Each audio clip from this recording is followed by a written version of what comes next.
बच्चों आज हम डिस्कस करने वाले हैं ज्योमेट्रिक मीन। जैसे बच्चों हमने अर्थमेटिक मीन को डिस्कस किया था उसी टाइप से ज्योमेट्रिक मीन भी है। यहां भी तीन बातें होती हैं भी, दो नंबर्स के बीच में ज्योमेट्रिक मीन और दो नंबर का ज्योमेट्रिक मीन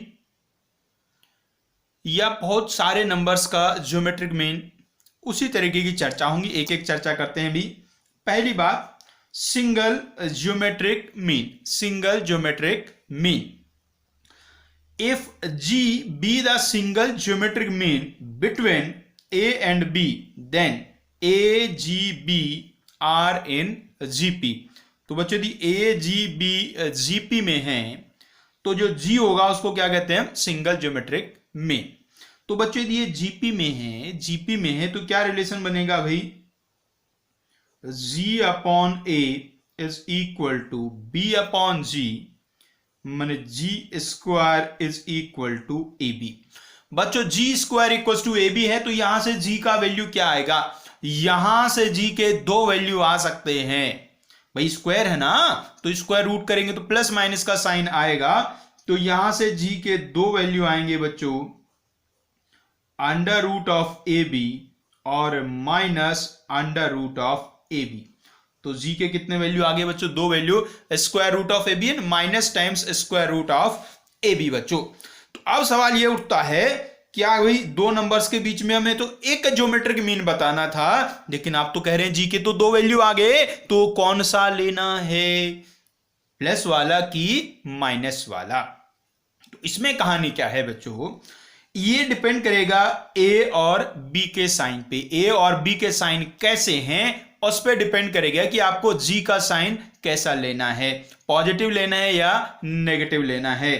तो बच्चों यदि A और B पॉजिटिव हैं, A पॉजिटिव है और B भी पॉजिटिव है, तो G का वैल्यू प्लस का अंडर रूट ऑफ AB होगा। लेकिन यदि A नेगेटिव है और B भी नेगेटिव है तो minus under root of AB होगा। इसका रीजन, एक छोटा सा रीजन इसका ये है बच्चों, भाई जो मीन होता है, कोई भी मीन वो हो, आपका अर्थमेटिक मीन हो, ज्योमेट्रिक मीन हो, हार्मोनिक मीन हो, या कोई भी मीन आपने कहीं भी सुना हो, जो मीन होता है वो उन नंबर्स के बीच में लाई करता है। तो ये जो G का वैल्यू होगा A और B के बीच में लाई करना चाहिए। तो बच्चों यदि A और B दोनों पॉजिटिव हुए तो उनके बीच वाला नंबर भी कैसा होगा? पॉजिटिव होगा। और यदि A और B नेगेटिव हुए तो उनके बीच वाला नंबर कैसा होगा? नेगेटिव होगा। तो वही बच्चों यदि A और B पॉजिटिव हैं तो geometric mean plus under root AB होगा, और यदि A और B नेगेटिव हैं तो geometric mean minus times under root of AB होगा बच्चों। जैसे देखिएगा, मान लीजिए नंबर आपके पास है 2 और 8। 2 और 8 के बीच में आपको ज्योमेट्रिक मीन बताना है तो आप क्या बताएंगे? 4 बताएंगे। लेकिन यदि आपको -2 और -8 के बीच में ज्योमेट्रिक मीन बताना है तो फिर आप क्या कहेंगे? -4 कहेंगे। बात क्लियर हुई बच्चों? तो दोनों पॉजिटिव हैं तो प्लस का रूट AB, दोनों नेगेटिव हैं तो माइनस का रूट AB। वैसे प्लस वालों से ही हमारा काम पड़ता है तो नॉर्मली हम अंडर रूट ऑफ AB को ही ज्योमेट्रिक मीन बोल देते हैं, क्योंकि पॉजिटिव ही अक्सर दिए होते हैं। आप पूरा याद रखें, पॉजिटिव है तो प्लस रूट AB, नेगेटिव है तो माइनस रूट AB। वैसे देखने को कौन सा मिलने वाला है आपको? पॉजिटिव वाला ही। क्वेश्चन में गिवन होता है A और B पॉजिटिव नंबर्स हैं तो ज्योमेट्रिक मीन बताओ, तो फिर सोचना ही नहीं है, प्लस का रूट AB आपको लिख देना है बच्चों। तो पहली बात क्लियर हुई भी, दो नंबर्स के बीच में सिंगल ज्योमेट्रिक मीन। दो नंबर्स के बीच में सिंगल ज्योमेट्रिक मीन कहें या दो नंबर्स का ज्योमेट्रिक मीन कहें, दोनों का मतलब लगभग सेम ही होता है बच्चों। अब दूसरी चर्चा करते हैं बच्चों, geometric mean. Geometric mean of n numbers या n terms.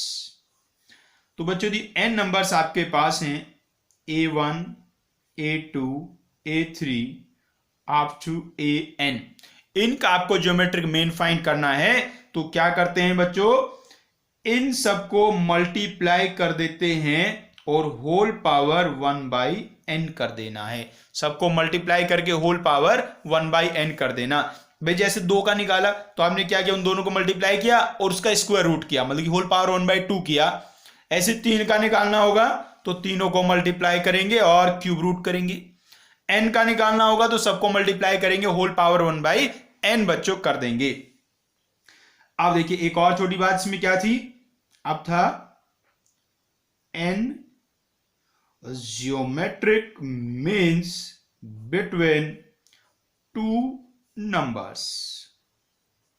n geometric mean between two numbers, ये भी हम जान चुके हैं किस तरीके से होता है भाई। इफ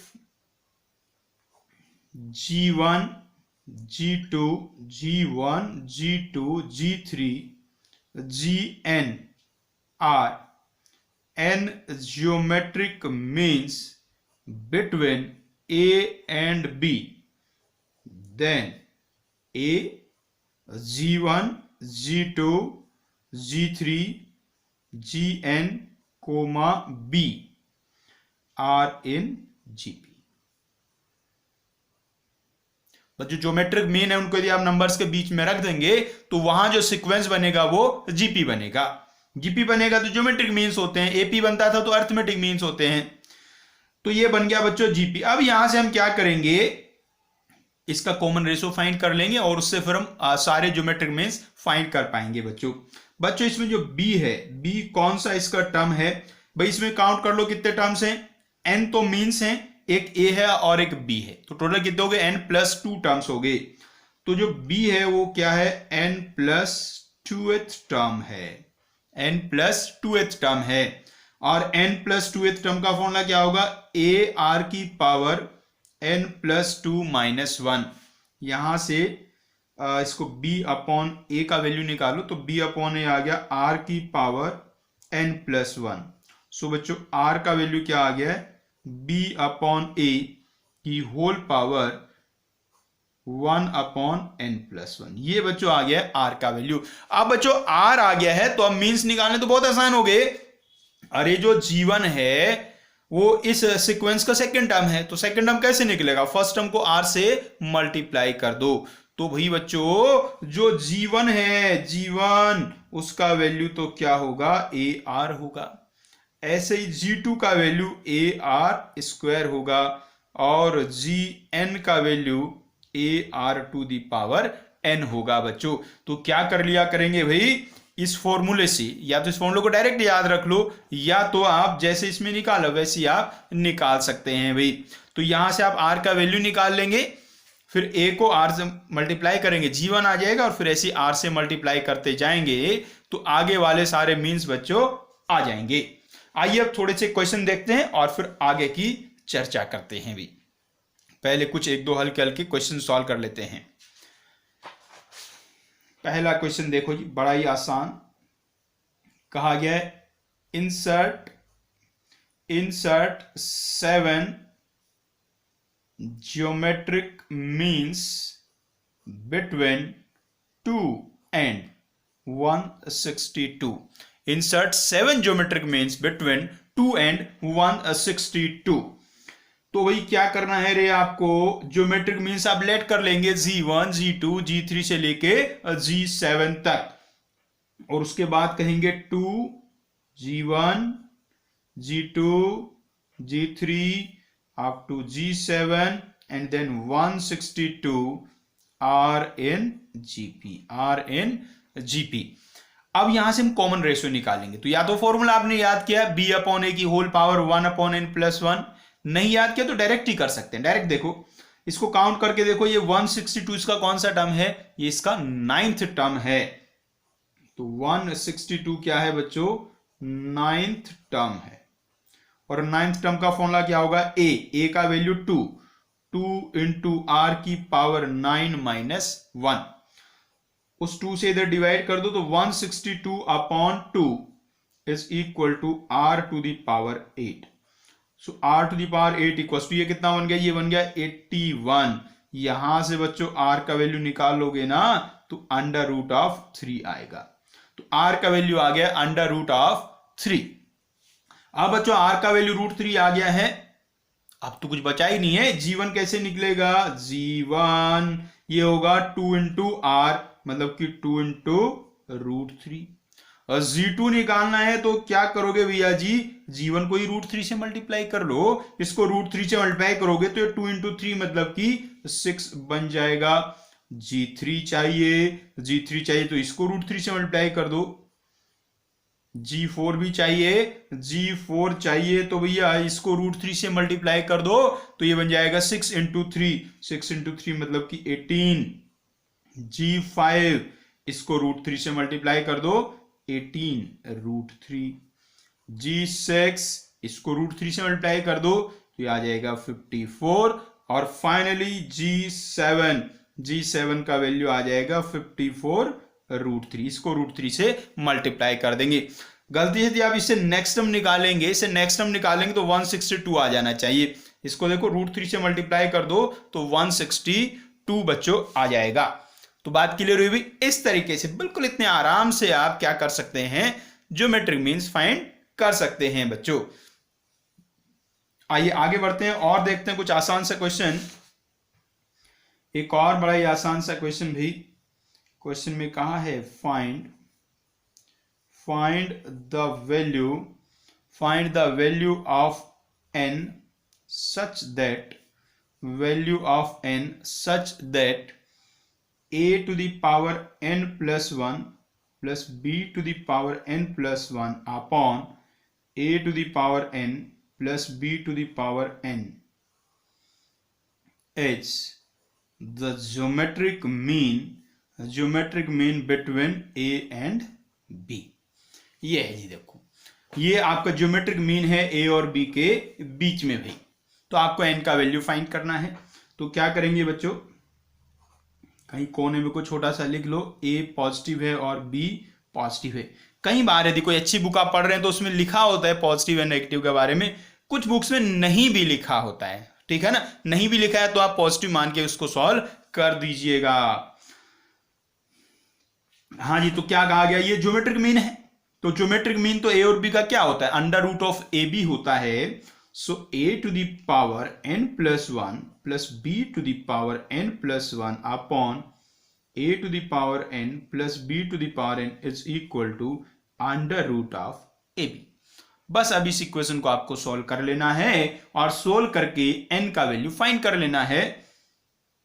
यहां बच्चों जो रूट ए बी है उसको आप क्या लिख सकते हैं, a की पावर 1/2 इंटू b की पावर 1/2। आप बच्चों क्रॉस मल्टीप्लाई कर लीजिए। तो लेफ्ट हैंड साइड में तो a की power n plus 1 plus b की पावर n प्लस 1 है, राइट साइड में ये सब जाके मल्टीप्लाई होंगे।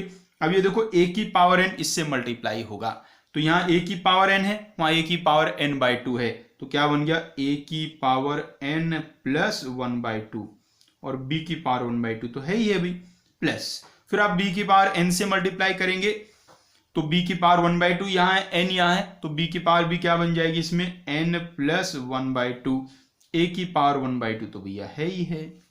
ऐसा बन गया। अरे देखो आप क्या करिए, आप इनमें से एक को इधर ले आइए, इनमें से एक को उधर ले जाइए। तो हम ऐसा करते हैं, ये वाले टर्म को इधर ले जाते हैं, तो माइनस a की पावर n प्लस 1/2 b की पावर 1/2 इक्वल्स टू में b की पावर n प्लस 1/2 a की पावर 1/2 माइनस b की पावर n प्लस 1। अब बच्चों यहां से देखो क्या कॉमन आ जाएगा, यहां से कॉमन आ जाएगा a की पावर n प्लस 1/2। अब यहां से a की पावर n प्लस 1/2 कॉमन लेके जाएंगे, यहां टोटल पावर n प्लस 1 है, उसमें से n प्लस 1/2 चला गया तो बचा कितना 1/2। सो a की पावर 1/2 माइनस यहां बचा b की पावर 1/2। राइट साइड में बिल्कुल ऐसे ही काम करना है आपको, b की पावर n प्लस 1/2 कॉमन ले लेना है, तो यहां बचेगा a की पावर 1/2 माइनस b की पावर 1/2। बच्चों अब देखिएगा बच्चों क्या कैंसिल हो रहा है, a की पावर 1/2 माइनस b की पावर 1/2, यहां भी a की पावर 1/2 माइनस b की पावर 1/2 कैंसिल कर दो। ये कैंसिल हो गए तो क्या बचा, a की power n plus 1/2 equals to b की पावर n प्लस 1/2। इस b को डिवाइड में ले आओ a के, तो ये ऐसा बन जाएगा रे बच्चों a अपॉन b की power n plus 1/2 is equal to 1। अब बच्चों ये जो 1 है, और 1 को क्या लिख सकते हैं हम, 1 को लिख सकते हैं a upon b to the power 0। अब पावर्स इक्वेट करेंगे तो n प्लस 1/2 का वैल्यू 0 हो जाएगा, तो n का वैल्यू कितना आ जाएगा, माइनस का हाफ। तो n का वैल्यू बच्चों होगा माइनस हाफ, तो n का वैल्यू माइनस हाफ होगा बच्चों, तो ये बन जाएगा ज्योमेट्रिक मीन a और b के बीच में। उम्मीद है क्लियर आपको बातें हुई। ये क्वेश्चन भी काफी इंपॉर्टेंट है स्कूल एग्जाम के लिए, स्पेशली स्कूल एग्जाम्स में अक्सर ये पूछ लिया जाता है आपसे। आप देखते हैं एक छोटी सी प्रॉपर्टी, बिल्कुल आसान सी प्रॉपर्टी है। प्रॉपर्टी क्या है जी, product of an geometric means, product of an geometric means between two numbers is equal to the nth power, is equal to the nth power of single geometric mean of those two numbers।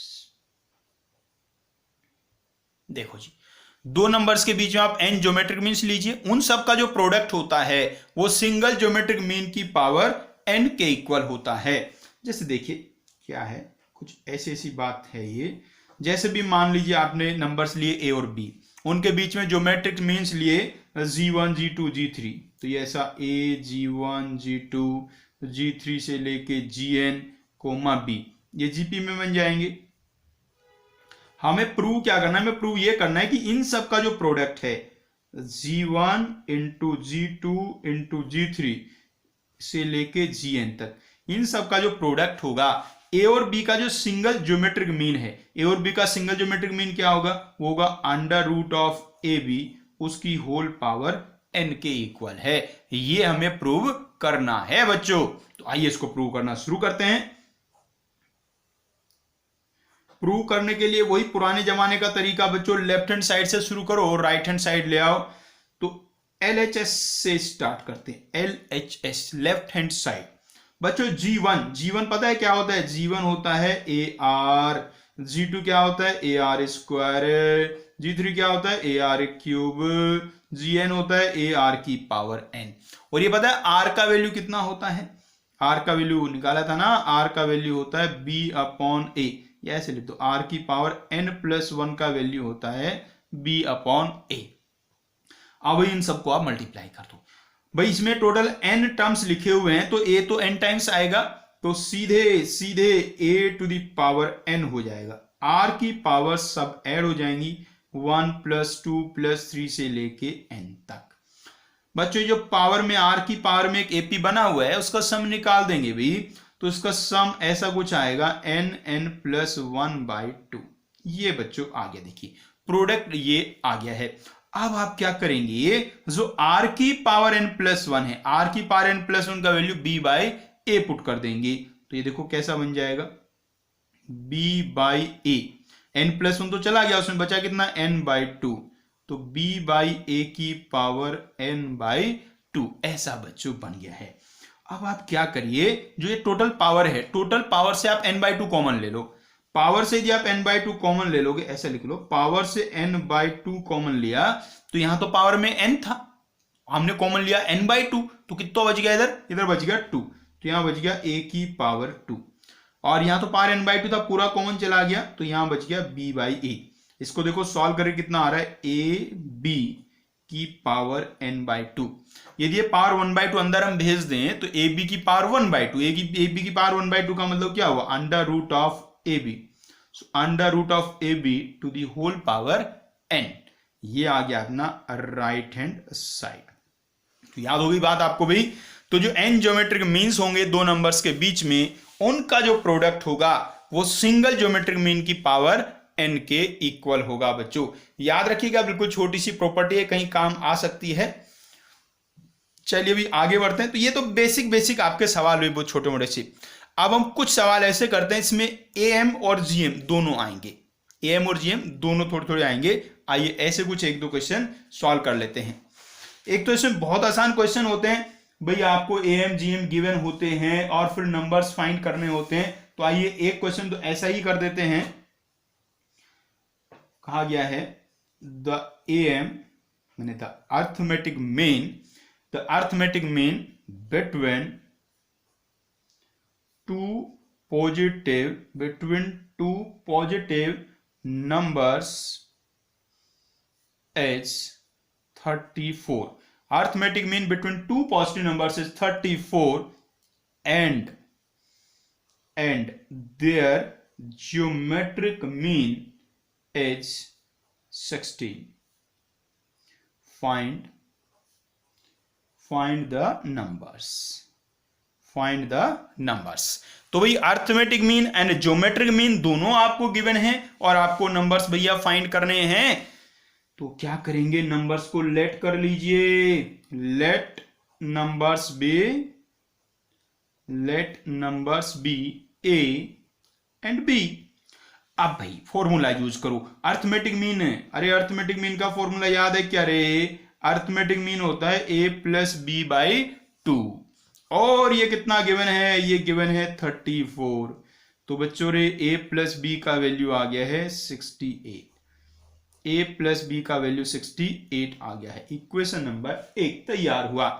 अब क्या find करना है? Geometric mean. भैया geometric mean होगा a और b का under root of A B, और ये कितना गिवन है आपको? 16 गिवन है। स्क्वायर कर देंगे तो ए बी का वैल्यू आ जाएगा 256।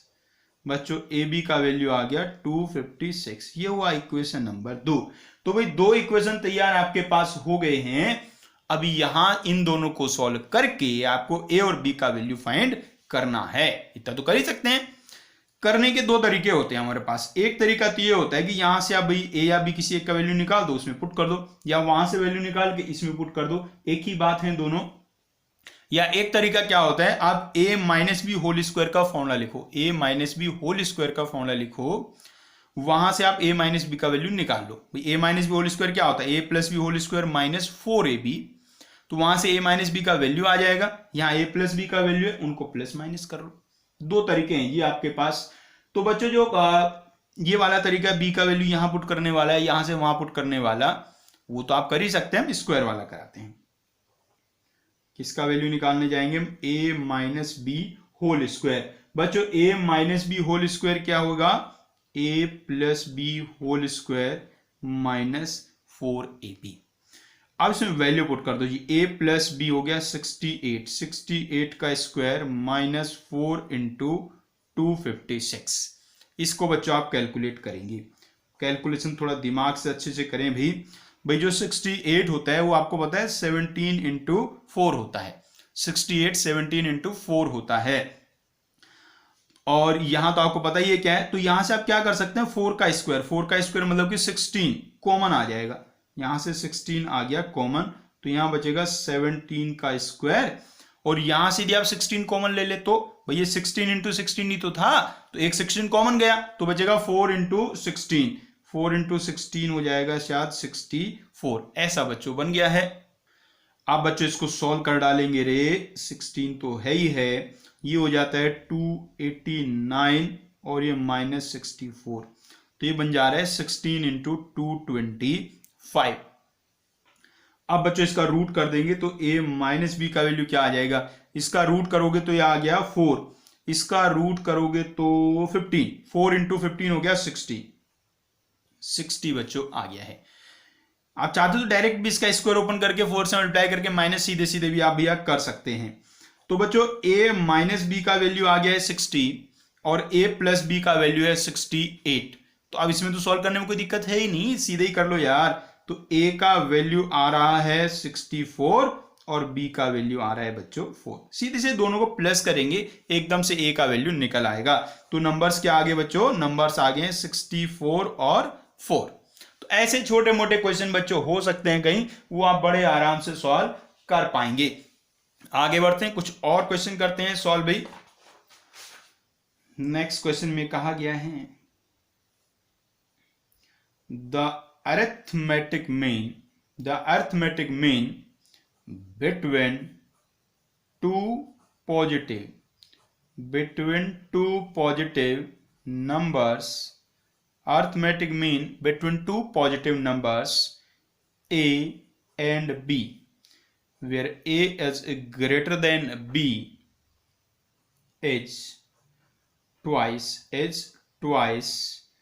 their geometric mean.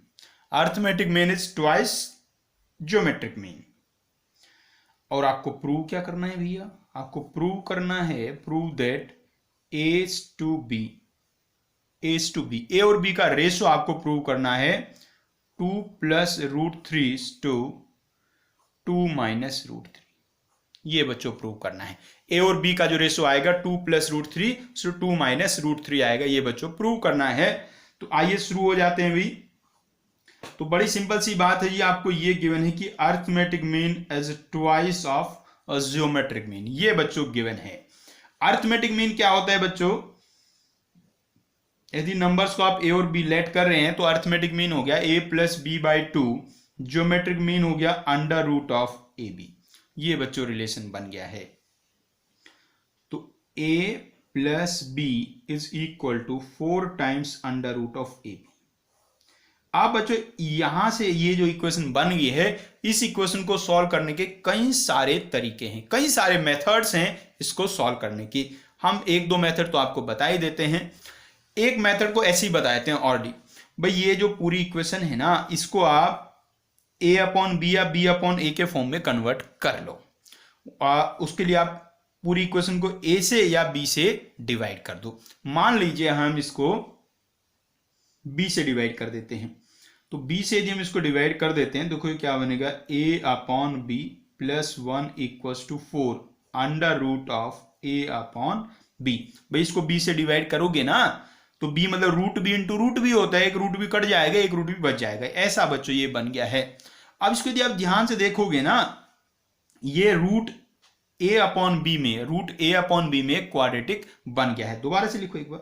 इसको ऐसे नहीं लिख सकते क्या? √a/b का होल स्क्वायर -4 टाइम्स √a/b + 1 = 0. ऐसे इसको लिखा जा सकता है. फीलिंग नहीं आ रही तो इसमें आप √a/b को x लेट कर लीजिए, और √a/b को x लेट करेंगे तो x² - 4x + 1 = 0 आपको दिखाई देगा. आप देखो कितना सिंपल सा एक क्वाड्रेटिक इक्वेशन आपको दिखाई दे रहा है बच्चों. क्या यहां से आप x का वैल्यू नहीं निकाल सकते क्या? बहुत ही आराम से निकाल सकते हैं रे. x का वैल्यू कितना आएगा? -b + √b² - 4ac/2a. तो ये बन गया बच्चों 4 +-. यहां देखो रूट के अंदर 12 बन जाएगा, और 12 को हम पता है क्या लिख सकते हैं? उसको लिख सकते हैं 2√3 और अपॉन में है 2. 2 से डिवाइड कर लेंगे इसको तो ये बन जाएगा 2 + √3 और 2 - √3. दो वैल्यू बच्चों यहां से आ जाएंगी, 2 + √3 और 2 - √3. अब इसमें हमें गिवन था कि a > b है. a > b है तो √a/b जो होगा 1 से बड़ा आएगा, और 1 से बड़ा तो ये वाला वैल्यू है. तो बच्चों यहां से हमें क्या मिल चुका है? √a/b का वैल्यू मिल गया है. √a/b का वैल्यू हमें मिल चुका है, और वो है 2 + √3. हमें क्या निकालना था? हमें निकालना था a/b का वैल्यू. a/b क्या हो जाएगा? 2 + √3 का होल स्क्वायर. 2 + √3 का होल स्क्वायर. ऐसी तो लिख देंगे 2 + √3 × 2 + √3. ये बच्चों आ गया अपना आंसर. अब बच्चा कह रहे सर आंसर तो ये है ही नहीं, आंसर तो कुछ और लिखा है. आपने क्या लिख दिया आंसर में? तो 2 + √3 अपॉन 2 - √3 लाना है. तो घबरा क्यों रहे हो? घबराने की जरूरत नहीं है. 2 - √3 लाना है ना, तो मल्टीप्लाई डिवाइड कर लो यार 2 - √3 से. 2 - √3 से मल्टीप्लाई डिवाइड कर दो. अब देखो 2 + √3 × 2 - √3, a + b a - b वाला फॉर्मूला बनेगा. तो ये a² - b² बन जाएगा, मतलब कि 4 - 3, और 4 - 3 पता है कितना होता है? 1 होता है. तो बच्चों ये 2 + √3 × 2 - √3, इसका वैल्यू हो जाएगा 1. तो इसका वैल्यू 1 हो गया, तो बचा कौन? फिर ऊपर बचा 2 + √3 और नीचे बचा 2 - √3. देखो यही तो लाना था a/b का वैल्यू. सो a/b का वैल्यू आ गया है 2 + √3 अपॉन 2 माइनस रूट 3। तो बच्चों इस इक्वेशन को सॉल्व करने का ये एक पहला तरीका था। एक तरीका और हम आपको बताते हैं, दूसरा तरीका। उसके अलावा भी यदि आपके मन में कोई और तरीका है तो उसके लिए आप बिल्कुल स्वतंत्र है बताने के लिए, कोई और मेथड हो तो सॉल्व करने का। आइए दूसरे मेथड से इसको हम सॉल्व करते हैं बच्चों। दूसरे मेथड की बात चल रही है, शुरुआत तो वहीं से होनी है। इक्वेशन क्या बनी थी, a plus B upon 2 is equal to 2 into root A B. इसमें क्या कीजिए बच्चों, आप ये जो रूट ए बी इधर ले जाओ, इसके अपॉन में रूट ए बी इधर अपॉन में ले आइएगा। तो ये ऐसा बन जा रहा है a plus B upon 2 root A B is equal to 2। ऐसा बच्चों बन गया है। अब ध्यान से देखिएगा, a प्लस बी और ये 2 रूट ए बी, यहां से आपको किसी स्क्वायर के फॉर्मूले की फीलिंग आनी चाहिए। यदि ऐसा लिखा होता a plus B plus 2 root A B, तो ये root a plus root B का होल स्क्वायर बन जाता। और यदि ऐसा लिखा होता a plus B minus 2 root A B, तो ये root a minus root B का होल स्क्वायर का फॉर्मूला बन जाता। मतलब ये नीचे वाला जो लिखा है ये ऊपर वाले के प्लस या माइनस में लिखा होता तो कोई बढ़िया सा फॉर्मूला बन सकता था। तो प्लस माइनस में लाने के लिए हमारे पास एक मेथड होता है जिसे हम लोग क्या कहते हैं, कंपोनेंडो एंड डिविडेंडो। तो इसमें यूज कर देना आपको कंपोनेंडो एंड डिविडेंडो। तो वो क्या कहेगा, एक बार दोनों को प्लस कर दो, न्यूमरेटर और डिनोमिनेटर को। एक बार अब न्यूमरेटर से डिनोमिनेटर को माइनस कर दो, और राइट साइड में भी ऐसे ही कर लो।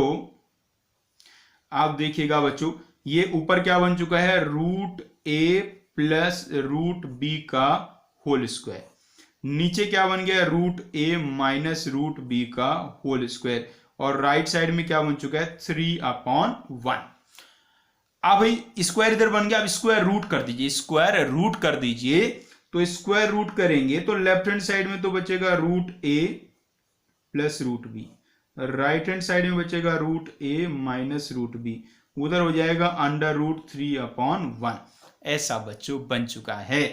अब देखो फिर से ऊपर प्लस है नीचे माइनस, ऊपर प्लस है नीचे माइनस, बाकी सेम सेम है। ऐसे के लिए तो याद किया है कंपोनेंडो एंड डिविडेंडो। दोबारा से कंपोनेंडो डिविडेंडो यूज कर लो। क्या कहेगा, दोनों को प्लस कर लो, एक बार प्लस करोगे तो क्या आ गया, 2 अंडर रूट ए, ऊपर वाले से नीचे वाले को माइनस कर दो, 2 अंडर रूट बी, इधर भी ऐसे ही कर लो तो रूट 3+1 अपॉन रूट 3 माइनस 1। 2 से 2 तो उड़ा दो भैया। हमें तो क्या निकालना है भाई, हमें तो a अपॉन बी निकालना है, और यहाँ root a upon root B आ चुका है। क्या कर दीजिए, स्क्वायर कर दीजिए। स्क्वायर करेंगे तो लेफ्ट हैंड साइड में तो a अपॉन बी आ गया, और राइट साइड में root 3+1 whole square upon root 3 minus 1 whole square. बस अब इनका स्क्वायर ओपन कर दीजिए। भाई स्क्वायर ओपन करना तो आता है ना आप लोगों को।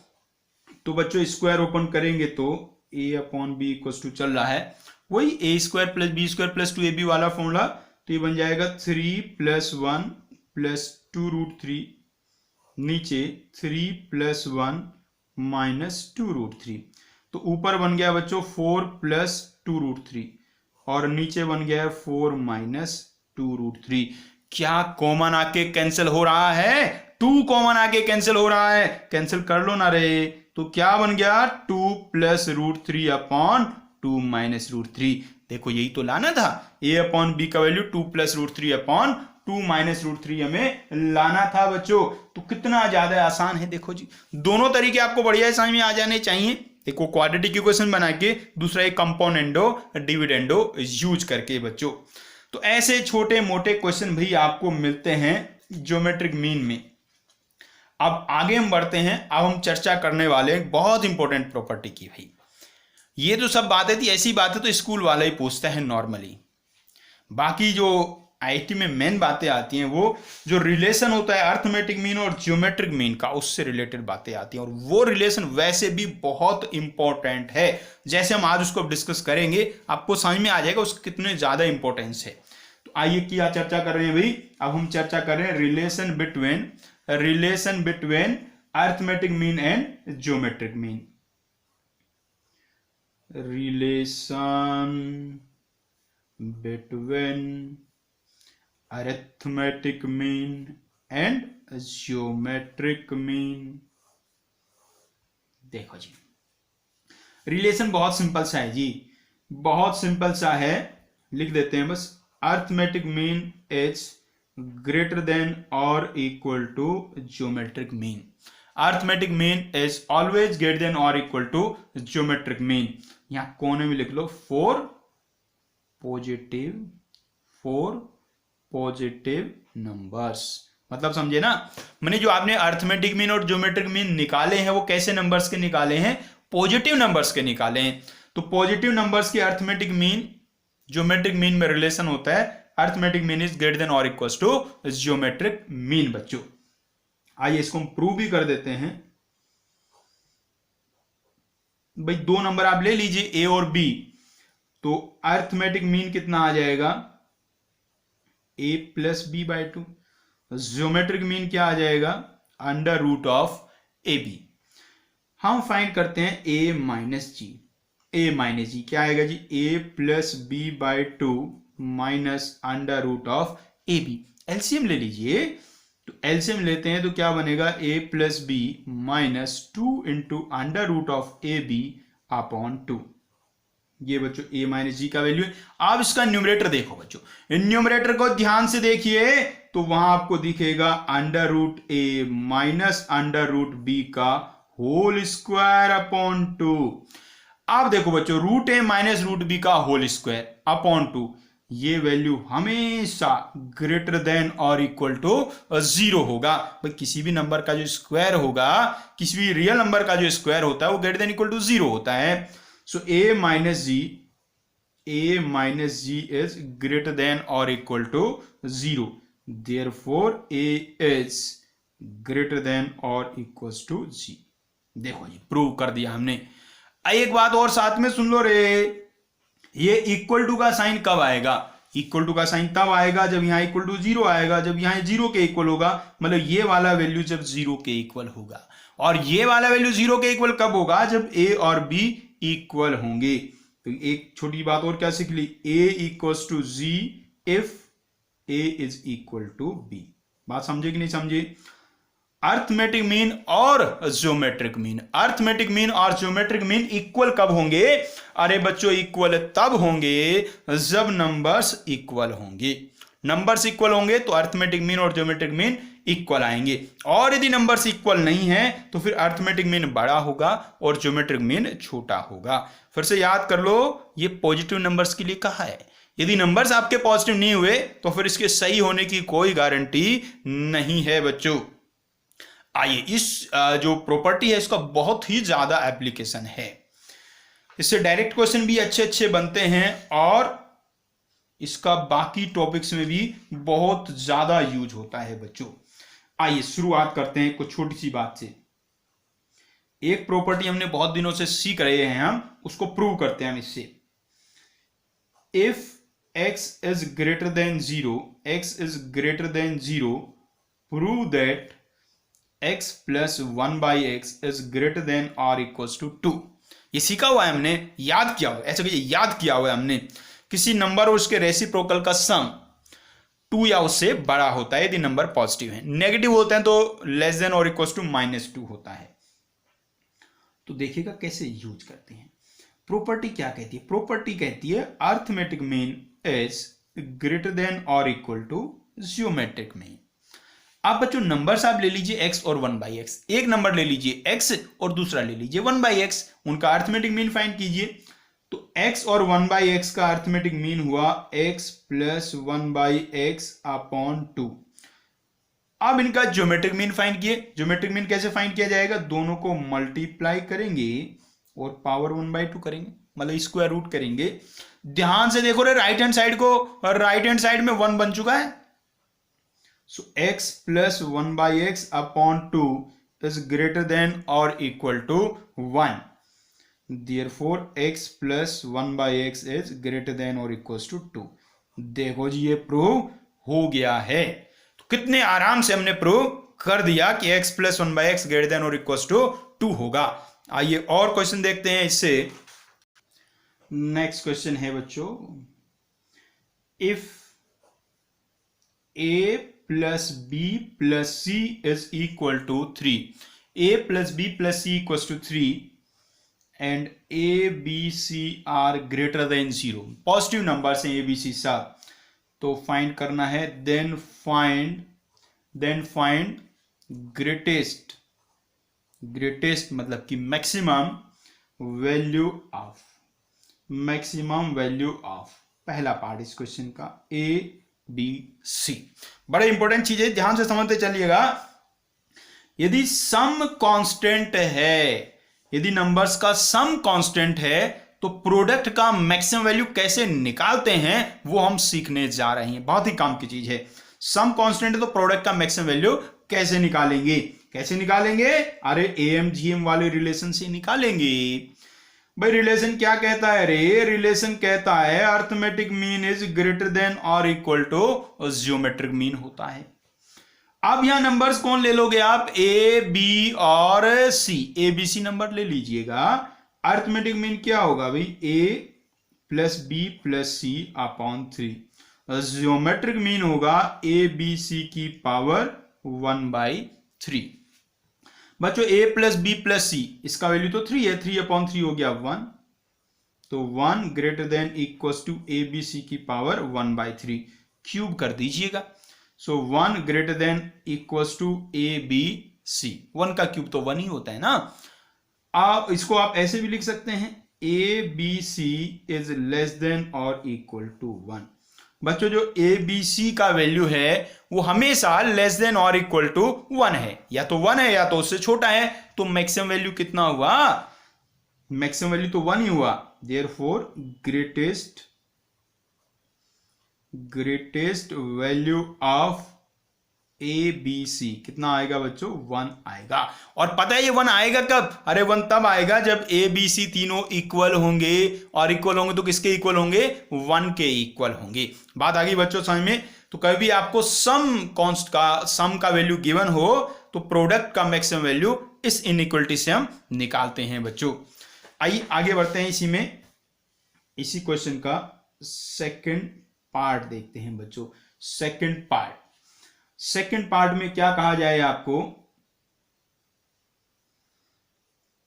If A plus B plus C, A plus B plus C equals to 4, then find maximum value of A square B C. Maximum value of A square into B C. अब देखिए, एक बार सोल्व करने का कोशिश अपने आप करो, तब समझ में आएगा क्वेश्चन में क्या कहानी है। अब बच्चा सोल्व करने गया और सोल्व करके फिर वो कह रहा है जी एक दिक्कत आ रही है, यदि मैं एबीसी में एएमजीएम यूज कर रहा हूं तो जो ज्योमेट्रिक मीन है वो ऐसा तो नहीं आ रहा, इसमें तो एक ए फालतू आ गया है, उसमें तो एक ही आ रहा है, ए स्क्वायर नहीं आ रहा है। तो ऐसा हो रहा है तो कोई घबराने की बात नहीं है। अब आपको क्या करना पड़ेगा? एक्चुअली क्या, इधर ना एक बार ए लिखा हुआ है, उधर हमें ए स्क्वायर चाहिए। उधर ए स्क्वायर तब आएगा जब यहां हम ए को 2 बार लिखेंगे। अब आपको पता है एक ही ए को 2 बार कैसे लिखते हैं, हम बताते हैं। अरे ए को जानते हो, ए का मतलब होता है a/2 प्लस a/2। तो ये जो a है इसको a/2 प्लस a/2 लिख दीजिए, बाकी b और c को ऐसे ही रहने दीजिए। अब देखो, अब am ग्रेटर देन gm वाला प्रॉपर्टी यूज कर रहे हैं, तो अब नंबर्स कौन कौन हो गए? a/2 b और c। कितने नंबर हो गए रे? 4 नंबर हो गए। तो अर्थमेटिक मीन निकालोगे तो किससे डिवाइड करोगे? 4 से डिवाइड करोगे। ग्रेटर देन और इक्वल टू, ज्योमेट्रिक मीन निकालेंगे तो कैसे आएगा? a/2 b c whole power 1/4। देखो इससे फायदा समझ में आया? फायदा समझो क्या हुआ? जैसे हमने इसको a/2 करके लिखा तो यहां a 2 बार आ गया, वहां मल्टीप्लाई हो गया, तो अब यहां मल्टीप्लाई करेंगे तो a स्क्वायर आ जाएगा। देखो बच्चों ये जो न्यूमरेटर में लिखा है कुछ और नहीं है, a प्लस बी प्लस सी है, तो इसका वैल्यू तो 4 है, तो 4/4 हो गया 1। वो जो होल पावर 1/4 है उसको इधर ले आओ तो 1 की पावर 4 हो गया। यहां देखो अंदर क्या बन रहा है? a square B C upon 4, a square B C upon 4। तो यहां से हम ऐसा कह पाएंगे a square B C less than और इक्वल टू 4। 4 इधर चला जाएगा, तो मैक्सिमम वैल्यू क्या हो गया बच्चों? So maximum value of A square B C is 4। ठीक है जी। और ये वैल्यू 4 आएगा कब, ये भी जानना जरूरी है जी। ये वैल्यू 4 आएगा कब, इसका वैल्यू 4 तब आएगा बच्चों जब ये सारे नंबर्स इक्वल होंगे जिनका हमने मीन निकालना है। ध्यान दीजिएगा बात को, सारे नंबर इक्वल होंगे जिनका हमने मीन निकाला है। और किसका मीन निकालना है आपने, a/2 बी और सी का मीन निकालना है। एबीसी का नहीं निकाला है, a/2 बी और सी का निकाला है।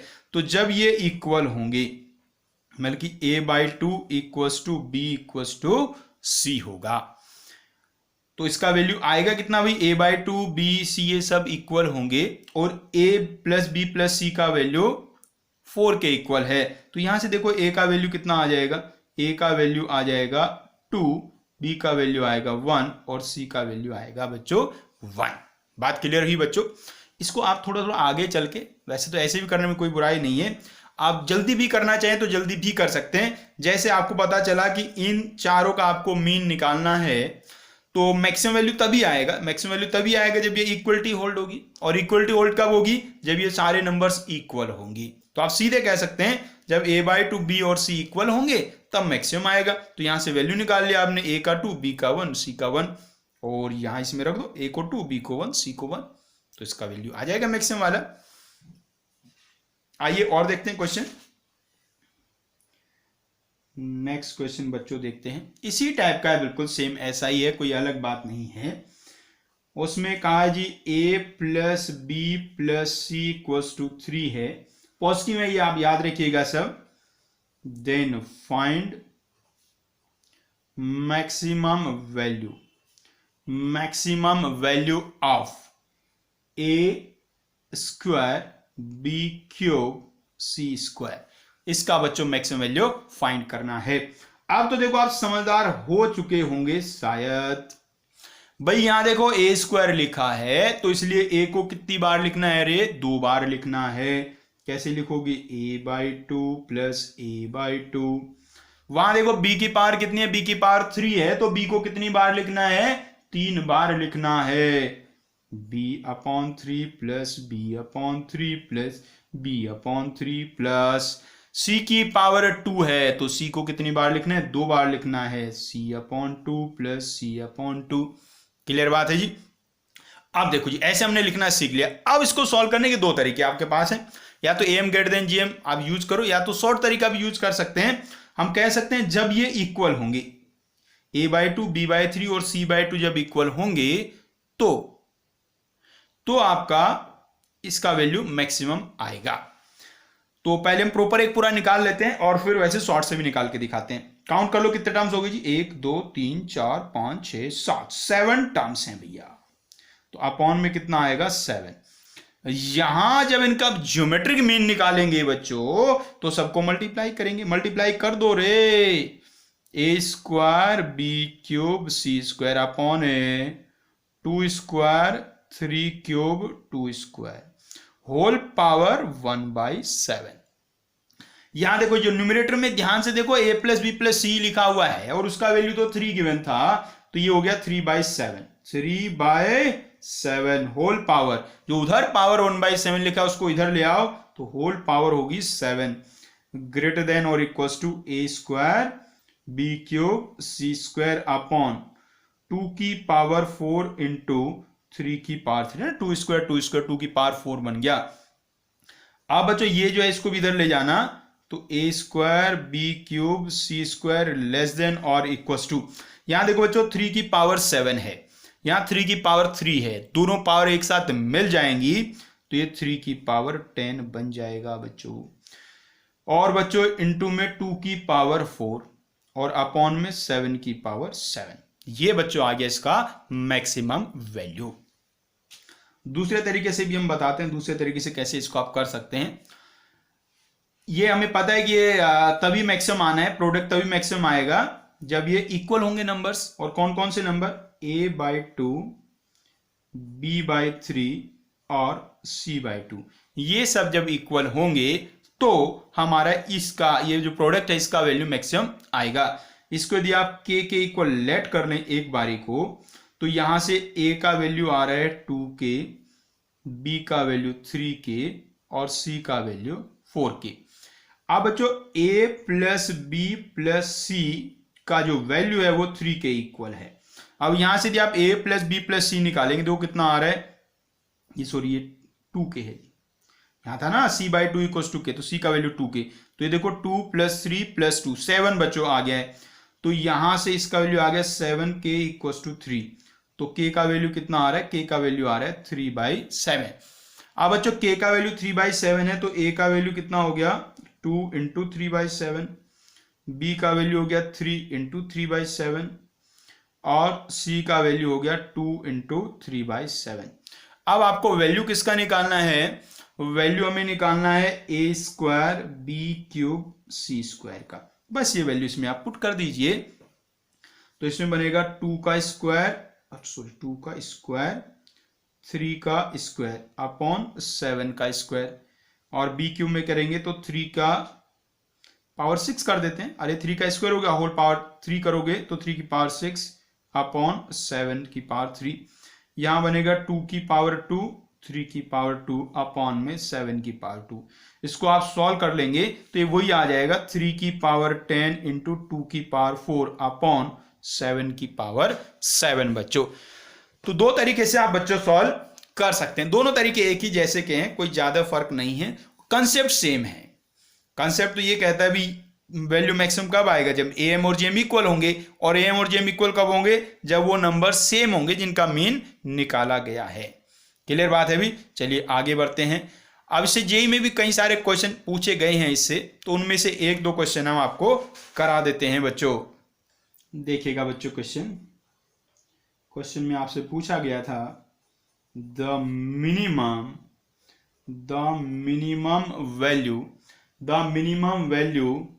Of the sum of real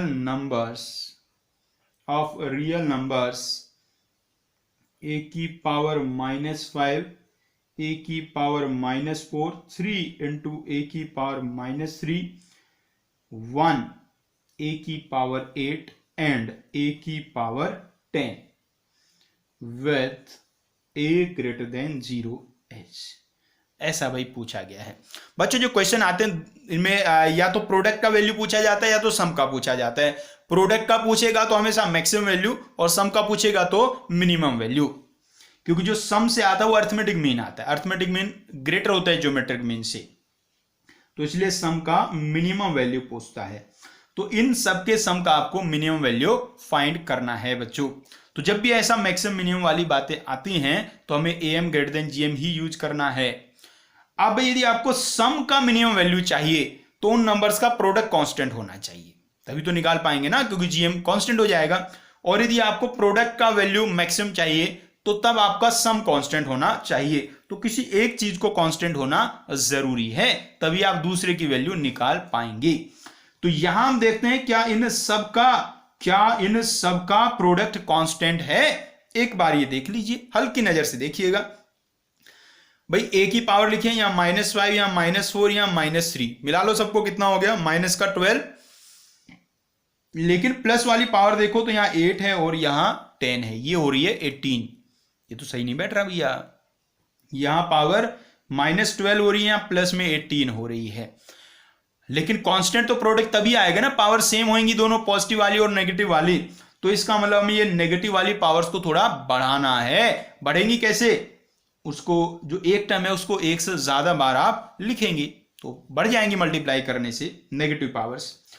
तो इसमें पावर बढ़ानी कितनी है, हमें पावर बढ़ानी है 6। भाई इधर -12 आ रहा है ना रे, और इधर 18 आ रहा है, तो इधर 6 कम पड़ रहा है, तो हमें 6 पावर बढ़ानी है। तो जो a की पावर -3 है उसको 2 बार और लिख दो, इसीलिए तो 3 भी लिखा हुआ है यहां। तो कैसे लिख दो इसको भाई, a की पावर -5 बहुत बढ़िया, a की पावर -4 बहुत बढ़िया। ये जो 3 इंटू a की पावर -3 है इसको ऐसे लिखो, a की पावर -3 a की पावर -3 a की पावर -3। आप देखो आप इन सबको मल्टीप्लाई करोगे ना तो आप देखो 5 4 3 3 3, हाँ हो गया ना, देखो -18 हो गया। बाकी +1 प्लस a की पावर 8 प्लस a की पावर 10, कितने टर्म्स हो गए बच्चों, अरे कितने टर्म्स हो गए, काउंट करो रे जल्दी, 1 2 3 4 5 6 7 8 टर्म्स होगी अपॉन 8 ग्रेटर देन और इक्वल टू इन सबका ज्योमेट्रिक मीन जी होल पावर तो 1/8 आएगी। इन सबको मल्टीप्लाई करके पता है कितना आएगा? पता है, ठीक है, पता है तो लिख दो 1 आएगा। सबको मल्टीप्लाई करके 1 आएगा। बस इक्वेशन समाप्त हो गया है। सो देयरफॉर a की पावर -5 प्लस a की पावर -4, इसको चाहो तो वापस से लिख लो 3a की पावर -3 प्लस 1 प्लस a की पावर 8 प्लस a की पावर 10 इज ग्रेटर देन और इक्वल्स टू 8। तो ये वाला जो वैल्यू है, जो इनका सम है, वो ग्रेटर देन इक्वल्स टू 8 है। तो मिनिमम वैल्यू क्या हो गया? Therefore minimum value of the sum, minimum value of the sum is 8। तो आंसर बच्चों आ गया है 8। कितना ज्यादा आसान क्वेश्चन है, ठीक है भी, और ऐसे क्वेश्चन पूछे भी जाते हैं अक्सर। तो मिनिमम वैल्यू बच्चों 8 आ गया है। बस बातें क्या ध्यान रखनी है, कभी भी आपको सम का वैल्यू मिनिमम निकालना है तो प्रोडक्ट कांस्टेंट होना चाहिए, और यदि प्रोडक्ट का मैक्सिमम वैल्यू निकालना है तो वहां सम कांस्टेंट होना चाहिए, तभी आप वैल्यू निकाल पाएंगे और फिर बड़े आराम से निकल जाएगा। am ग्रेटर देन gm आपको यूज करना है बच्चों। आइए एक छोटा सा क्वेश्चन और कर लेते हैं। ये भी पूछा गया था एक बार जेई में। क्वेश्चन में कहा था if a1 a2 to an are positive real numbers, positive real numbers whose product is a fixed number c, then the minimum value of a1 plus a2 up to an-1 plus 2 into an, 2 पे ध्यान दीजिएगा, 2 into an h। Option भी थे, चलो option भी हम आपको बता दे रहे हैं। n into 2c की power 1/n, second option n plus 1 into c की power 1/n, third option is 2n c की power 1/n, last option is n plus 1 into 2c की पावर 1/n। देखिएगा, एक बार ट्राई कीजिएगा बच्चों। तो क्वेश्चन में आपको गिवन क्या है? गिवन तो ये है जी, जो ये नंबर्स हैं a1 a2 a3 से लेके an-1 और फिर an, इन सब का प्रोडक्ट c है, ये हमें गिवन है। इन नंबर्स का प्रोडक्ट कांस्टेंट है। आपको ये जो लिखा है a1 प्लस a2 से लेके an-1 और प्लस 2an, इसका आपको मिनिमम वैल्यू निकालना है। 2 अभी नहीं लिखा, लिखेंगे बाद में। अब देखो जी, अब इसमें देखो एक फर्क क्या आ गया, 2 into an आ गया है। अब हम ये सोच रहे हैं जो 2 into an है उसको an प्लस an लिखें या ऐसे सीधे 2 into an लिखें। इससे फर्क समझ में आ रहा है? फर्क क्या पड़ता है? इससे बहुत फर्क पड़ता है। यदि इसको आप an प्लस an करेंगे तो जब ज्योमेट्रिक मीन निकालेंगे तो उधर जाके वो मल्टीप्लाई होके an into an का स्क्वायर बनेगा। यदि एक ही बार लिखेंगे तो सिंपल an ही बनेगा बच्चों, ठीक है ना भी। अब ये पता कैसे चलता है? हमें जो वैल्यू गिवन है, जो प्रोडक्ट गिवन है, उसमें an का स्क्वायर है या सिंपल an है? ये देखो, इसमें सिंपल an है, an का स्क्वायर नहीं है, इसलिए इस an को 2 बार नहीं लिखना है, एक ही बार लिखना है। बात समझ में आएगी नहीं आई? जैसे जो लास्ट क्वेश्चन हमने किया था उसमें 3 into a की पावर -3 लिखा हुआ था, तो उसको हमने 3 बार लिखा, ठीक है ना। इसीलिए 3 बार नहीं लिखा था कि वो 3 है तो 3 को 1 + 1 + 1 ही लिखना है। हमें वहां प्रोडक्ट कांस्टेंट तभी बन रहा था जब उसको हम 3 बार अलग अलग लिख रहे थे। यहां भी 2 ऑप्शन आपके पास, इसको 1 + 1 करके लिख सकते हैं तो नहीं लिख सकते हैं, डिपेंड करता है कि प्रोडक्ट किससे कांस्टेंट बन रहा है। प्रोडक्ट में सिंपल an है, an का स्क्वायर नहीं लिखा हुआ है, इसलिए इसको 2 बार नहीं लिखना है, एक ही बार लिखना है बच्चों। तो बच्चों यदि हमने इसको एक ही बार लिखा है तो अब कितने टर्म्स हो गए इसमें? अब तो n ही टर्म्स हैं, तो अपॉन में आएगा n। अर्थमेटिक मीन निकल गया रे, greater than equals to geometric mean. बच्चों ज्योमेट्रिक मीन निकालोगे तो इन सबको मल्टीप्लाई करोगे, a1 into a2 into a3 an-1 और 2an होल पावर 1/n। अब बच्चों राइट साइड पे फोकस कीजिएगा, यहां बाकी सब तो बिल्कुल सेम है, बस ये इसमें एडिशन में कौन आ गया है, एक 2 एक्स्ट्रा आ गया है। तो 2 को यदि छोड़े तो बाकी सबका प्रोडक्ट कितना है, बाकी सबका प्रोडक्ट तो c है। तो इस पूरे का वैल्यू कितना आ गया, फिर ये आ गया 2c। तो इधर क्या बन गया, 2c की पावर 1/n, 2c की पावर 1/n। इधर से ये जो अपॉन में n है इसको आप उधर ले जाइए तो n मल्टीप्लाई में आ गया, तो ये बन गया a1 plus a2 up to an-1 plus 2 into an is greater than और equal to n times 2c की पावर 1/n। ये बच्चों आ गया है। तो इसका मिनिमम वैल्यू क्या आ गया, n इंटू 2c की पावर 1/n। कौन से ऑप्शन में लिखा है भाई, ये लिखा है option A, option A, option A. तो ऑप्शन ए अपना होगा बच्चों करेक्ट। तो उम्मीद करते हैं आपको एम जीएम का रिलेशन बढ़िया से समझ में आ गया होगा। इसका एप्लीकेशन होता रहेगा बाकी चैप्टर्स में भी बहुत जगह है। तो भाई आज हमने मीन क्लियर कर लिया, खत्म कर दिया है ज्योमेट्रिक मीन। तो आपका जो ज्योमेट्रिक प्रोग्रेशन है वो भी इसी के साथ कंप्लीट हो गया है। नेक्स्ट क्लास में हम लोग सीखने वाले हैं हार्मोनिक प्रोग्रेशन। हार्मोनिक प्रोग्रेशन कुछ स्कूल सिलेबस में वो होता है, कुछ स्कूल सिलेबस में नहीं होता है, उससे हमें कुछ लेना देना नहीं है। हार्मोनिक प्रोग्रेशन सीखेंगे, बहुत ही छोटा सा होता है, कुछ नहीं है खास उसमें, और साथ साथ हार्मोनिक मीन भी सीख लेंगे। तो नेक्स्ट क्लास में ही अपना जो हार्मोनिक प्रोग्रेशन है वो पूरी तरीके से कंप्लीट भी हो जाएगा बच्चों। तो मेहनत से पढ़ते रहिएगा, मिलते हैं नेक्स्ट क्लास में।